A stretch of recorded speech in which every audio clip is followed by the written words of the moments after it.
Assalamualaikum warahmatullahi wabarakatuh. Selamat sore.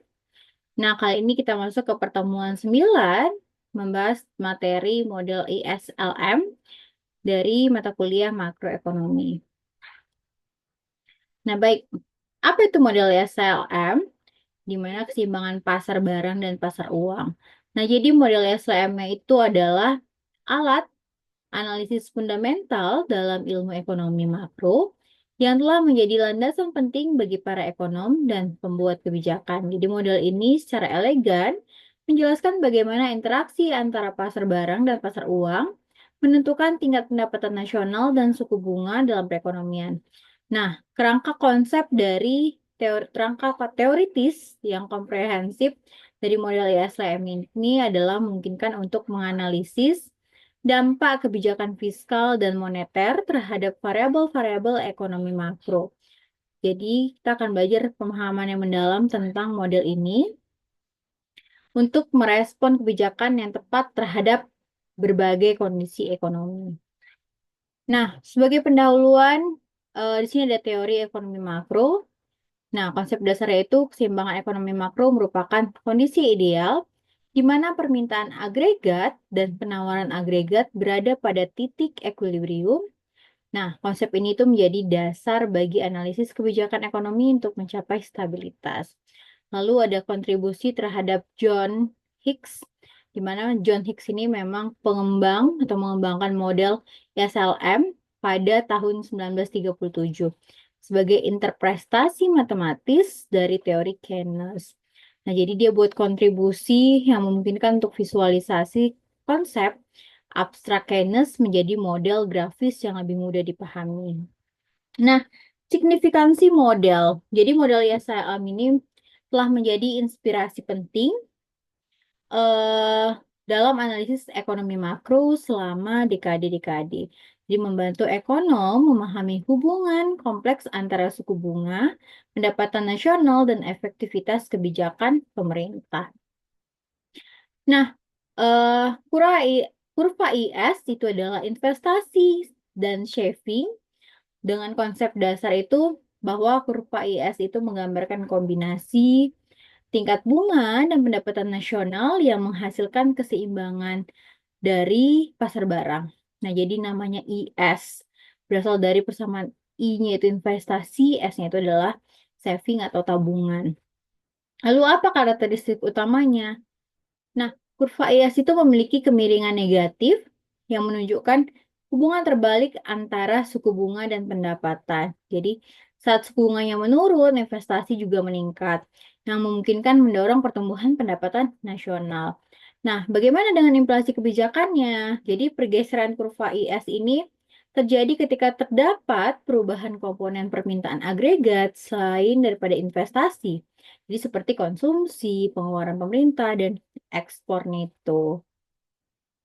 Jadi bagaimana mekanisme kurva IS? Nah, ada beberapa mekanisme kurva IS. Pertama itu ada suku bunga yang turun.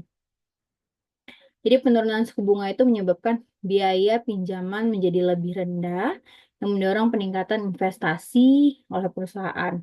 Nah, kalau investasinya meningkat, itu meningkatkan investasi yang mengakibatkan tambahan pengeluaran agregat dalam perekonomian. Lalu ada pendapatan nasional yang naik. Nah, itu melalui efek multiplier atau multiplier effect, di mana peningkatan investasi itu menghasilkan pertumbuhan pendapatan nasional yang lebih besar dari nilai investasi awal. Nah, bagaimana dengan pergeseran kurvanya? Jadi perubahan variabel seperti konsumsi, pengeluaran pemerintah, atau ekspor itu akan menggeser kurva IS secara horizontal. Nah, lalu ada kebijakan fiskal dan kurva IS. Jadi kebijakan fiskalnya itu adalah pengeluaran pemerintah. Jadi di mana peningkatan pengeluaran pemerintah itu menggeser kurva IS ke kanan.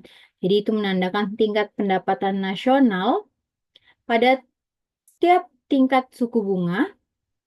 Ini merupakan bentuk kebijakan fiskal ekspansif yang bertujuan untuk menstimulasi perekonomian. Nah, lalu ada perubahan pajak. Nah, jadi penurunan tarif pajak itu meningkatkan pendapatan disposable rumah tangga. yang mendorong konsumsi dan menggeser kurva IS ke kanan. Sebaliknya, kenaikan pajak itu menggeser dari kurva IS ke kiri yang menekan aktivitas ekonomi. Nah, lalu ada efek multiplier, di mana mekanisme multiplier ini memperbesar dampak awal dari perubahan kebijakan fiskal, karena setiap rupiah yang dibelanjakan akan bersirkulasi dalam perekonomian dan menciptakan pendapatan tambahan. Nah, lalu ada kurva LM. Apa itu LM? Jadi L-nya itu adalah liquidity, M-nya itu adalah money. Itu konsep dasarnya adalah keseimbangan pasar uang, di mana kurva LM itu menggambarkan kombinasi tingkat bunga dan pendapatan yang menciptakan keseimbangan dari pasar uang. Lalu ada permintaan dan penawaran uang, di mana titik pada kurva LM itu mewakili situasi di mana permintaan uang sama dengan penawaran uang. Lalu apa peran Bank Indonesia atau Bank Sentral? Nah, jadi Bank Indonesia itu sebagai otoritas moneter yang mengendalikan pengendalian penawaran uang yang secara langsung mempengaruhi daripada posisi kurva LM. Nah, lalu kurva LM itu memiliki kemiringan positif yang berbeda dari kurva IS. Jadi, inilah yang mencerminkan fakta bahwa peningkatan pendapatan nasional itu mendorong permintaan uang yang lebih tinggi, yang pada gilirannya itu mendorong suku bunga naik jika penawaran uang tetap konstan. Nah, bagaimana mekanisme kurva LM? Dari segi dari segi permintaan uang. Jadi terdiri dari permintaan untuk transaksi atau berjaga-jaga dan spekulasi. Permintaan uang berkorelasi positif dan pendapatan nasional dan berkorelasi negatif dengan tingkat bunga. Lalu penawaran uang. Nah, ditentukan oleh kebijakan bank sentral itu sendiri melalui operasi pasar terbuka atau OPT, reserve requirement, dan suku bunga acuan yang dianggap tetap dalam jangka pendek. Lalu bagaimana pergeseran kurvanya? Nah, perubahan dari penawaran uang dan preferensi likuiditas tadi akan menggeserkan kurva LM, di mana peningkatan penawaran uang itu menggeser kurva ke kanan. Kalau dari segi kemiringan positif, nah ketika pendapatannya tadi meningkat, maka permintaan uang juga meningkat dengan penawaran uang yang tetap dan suku bunga pun itu jadi naik untuk mengembalikan keseimbangan pasar uang. Nah, lalu ada kebijakan moneter dan kurva LM. Nah, instrumen dari kebijakan moneter. Jadi Bank Indonesia itu menggunakan berbagai instrumen untuk mengendalikan peredaran uang. Lalu ada perubahan suku bunga acuan, di mana itu mempengaruhi biaya pinjaman dan tingkat pengendalian investasi. Lalu ada OPT, operasi pasar terbuka, di mana pembelian atau penjualan surat berharga pemerintah. Nah, lalu ada giro wajib minimum, di mana pengaturan porsi dana yang harus disimpan bank di bank sentral. Jadi kebijakan moneter ekspansif itu melalui peningkatan jumlah uang beredar akan menggeser kurva LM ke kanan, menurunkan suku bunga, dan mendorong pertumbuhan pendapatan nasional. Sebaliknya, jika kebijakan moneter tadi berkontraksi melalui pengurangan uang beredar akan menggeserkan kurva LM-nya ke kiri. Nah, ini ada sedikit keseimbangan simultan IS dan LM. Jadi dari kurva di atas itu dapat terlihat bahwa titik pertemuan antara kurva IS dan LM itu menandakan keseimbangan simultan di pasar barang dan pasar uang. Jadi, di titik ini permintaan dan penawaran barang itu seimbang. IS dan permintaan serta penawaran uang juga seimbang. Nah, keseimbangan ISLM itu menentukan tingkat pendapatan nasional dan suku bunga dalam perekonomian, di mana perubahan pada kebijakan fiskal itu pun moneter akan menggeser kurva yang relevan, di mana itu akan menciptakan titik keseimbangan baru dengan tingkat pendapatan dan suku bunga yang berbeda. Lalu ada analisis kebijakan dari analisis dampak kebijakannya. Nah, mulai dari kebijakan fiskal ekspansifnya, itu meningkatkan pengeluaran pemerintah atau menurunkan pajak yang menggeser kurva IS ke kanan. Dalam model standar ini meningkatkan pendapatan nasional dan suku bunga. Lalu peningkatan suku bunga itu tadi dapat mengurangi investasi swasta dan fenomena yang dikenal sebagai crowding out. Lalu ada kebijakan moneter ekspansif, di mana peningkatan jumlah CUB itu menggeser kurva LM ke kanan yang dimana ini menurunkan suku bunga dan meningkatkan pendapatan nasional. Jadi kebijakan ini efektif untuk mendorong investasi dan pertumbuhan ekonomi tanpa resiko crowding out. Lalu ada interaksi kebijakan kombinasi, kebijakan moneter dan fiskal yang dirancang untuk mencapai target pendapatan nasional dengan meminimalkan dampak pada suku bunga. Dia ada koordinasi yang baik antara Kementerian Keuangan dan Bank Indonesia supaya efektivitas kebijakan ekonominya itu tetap terjaga. Nah, lalu ada aplikasi praktis model ISLM.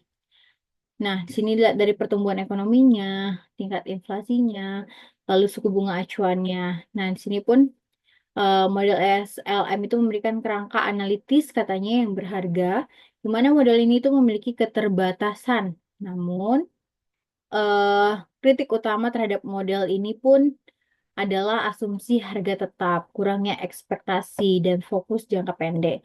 Jadi para ekonom modern itu telah mengembangkan model yang lebih kompleks untuk mengatasi keterbatasan dari model ISLM ini.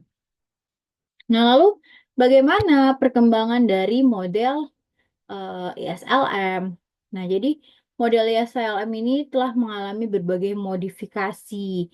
Jadi untuk mengakomodasi perkembangan dalam teori ekonomi, nah model ISLM ini eh, ada namanya menggunakan model Fleming, di mana memperluas analisis untuk ekonomi terbuka dan memasukkan neraca pembayaran dan aliran modal internasional yang sangat relevan untuk ekonomi digital yang saling terhubung. Nah, integrasi ekspektasi nasional dan dinamika harga ke dalam model dasar telah menciptakan kerangka analisis yang lebih komprehensif. Jadi model-model DSGE ini Dynamic Stochastic General Equilibrium, model modern menggabungkan elemen-elemen ISLM tadi dengan mikrofondasi yang lebih kuat dan mekanisme penyesuaian dinamis.